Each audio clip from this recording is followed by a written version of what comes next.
आणि या छगन भुजबळला किती लोक गोळा करून द्या, सगळ्या स्वराची अंमलबजावणी त्याच्या मोंडक्यावर पाय देऊन घेतल्याशिवाय मी मागे सरकत नाही. छगन भुजबळ, मराठ्यांच्या नोंदी रद्द करा, याच्यासाठी तू ओबीसीतून मराठ्यात वाद लावतो.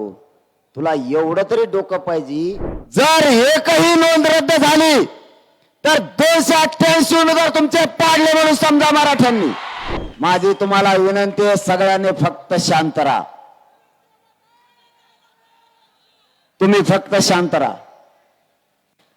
शांततेत घ्या. आपल्याला किती उचकवण्याचा प्रयत्न केला तरी ओबीसीत सामान्य आणि मराठ्यात कुठंही वाद होता कामा नाही. अजिबात वाद होऊ द्यायचा नाही. छगन भुजबळला दंगली घडायच्यात आणि दंगली घडून आणायच्यात. त्याचं स्वप्न मराठ्यांनी कधीच पूर्ण होऊ द्यायचं नाही. हे शांततेचं युद्धच असं आहे की सरकारला पेलत नाहीये.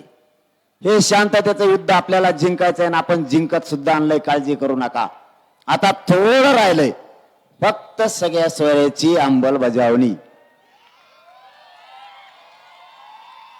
आणि या छगन भुजबळला किती लोक गोळा करून द्या, सगळ्या स्वराची अंमलबजावणी त्याच्या मोंडक्यावर पाय देऊन घेतल्याशिवाय मी मागे सरकत नाही.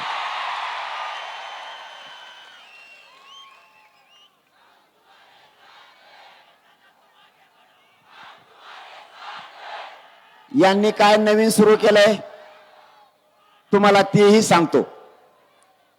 कारण आपल्या रॅलीचा उद्देश काय, आपण संघटित का होतो, कारण ओबीसीच्या लोकांना नेत्यांना आरक्षण असूनही आपल्याला आरक्षण मिळू नये यासाठी ते एक व्हायला लागलेत. तर मग आपल्याला आरक्षण नाहीये, आपण किती ताकदीने आपल्या लेकरासाठी एक झाला पाहिजे. दुसरा मुद्दा, आपल्या 150 ते 200 वर्षापूर्वीच्या सरकारी नोंदी सापडल्यात.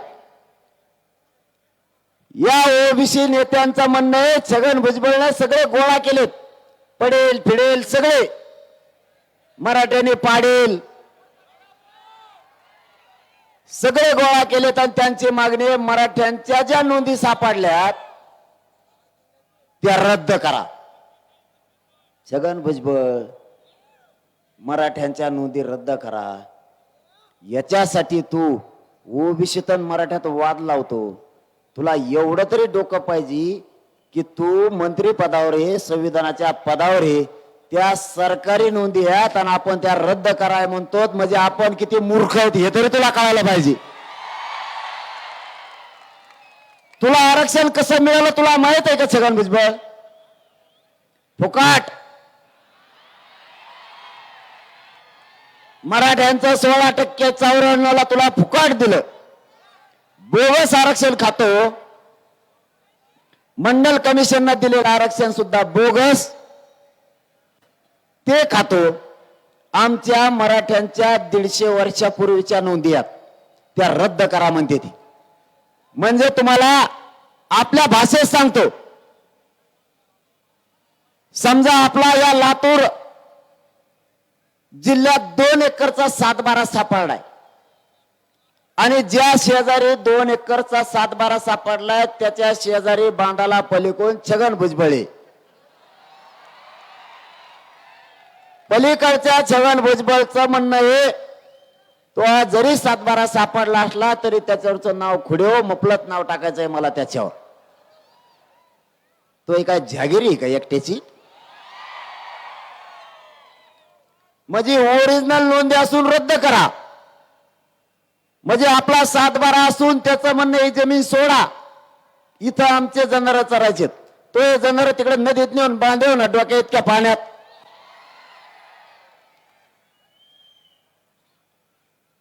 आमच्या ओरिजिनल नोंदी आहेत त्या रद्द करा. एकाही राज्यात ओबीसीची नोंद सरकारी नाहीये तरी त्यांना आरक्षण आहे. आपल्या नोंदी असून आपल्या रद्द करा म्हणतात. तुमची जर कुठे 2 एकर जमीन सापडली तर ती मराठ्यांना माझा प्रश्न आहे, तुम्ही ती सोडणार का? मग आता आपला हक्काचं आरक्षण म्हणल्यावर आपण सोडित असतो का? आणि तुम्ही माया मागं राहिल्यावर त्याला नुसता आडाई मग सांगतो म्हणा कचका तुला आता पुढं. मराठ्यांच्या नोंदी सापडल्या तर रद्द करा ही मागणी आहे त्यांची. मी या लातूर नगरीतून शिंदे साहेबाला आणि फडणवीस साहेबांना जाहीरपणाने सांगतोय, त्या छगन भुजबळचा ऐकून माझ्या मराठ्यावर अन्याय होता कामा नये. जर एकही नोंद रद्द झाली तर 288 उमेदवार तुमचे पाडले म्हणून समजा मराठ्यांनी.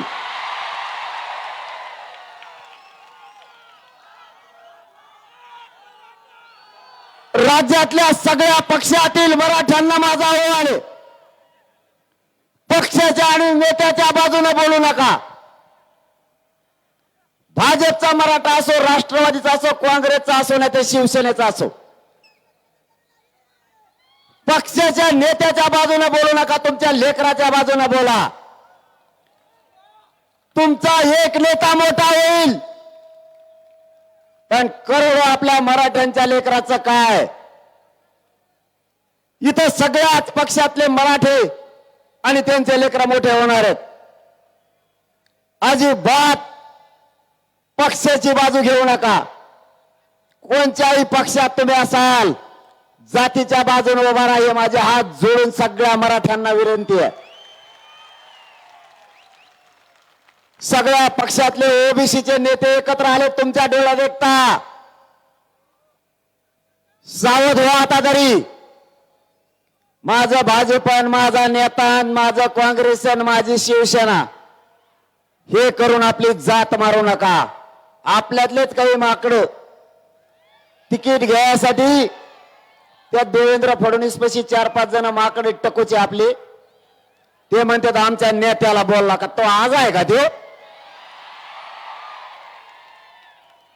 मी भांडतोय मराठ्यांसाठी, मी भांडतोय गोरगरीब करोडो मराठ्यांचे लेकरं मोठे व्हावेत म्हणून, आणि तो म्हणतो आमच्या नेत्याला बोलला. नेता आहे का तो? आज जात नाही का तोही?